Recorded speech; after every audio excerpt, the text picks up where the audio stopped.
anong itinuturo sa atin ng Biblia para magawa natin kung ano yung tama na hinahanap ng Diyos sa atin. Kinakailangan malakas ang loob, kinakailangan tayo ay maging matatag, kinakailangan matapang tayo, kinakailangan matatag tayo.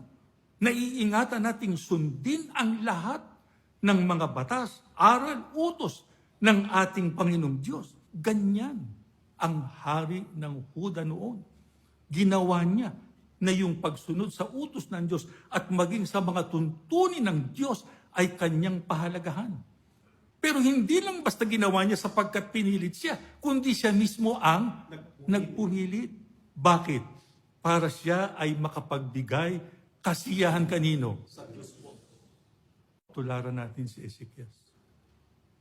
Kasi pagka nakapagbigay kasiyahan tayo sa ating Panginoong Diyos, sigurado yun, mabubuting bagay ang mangyayari din sa atin.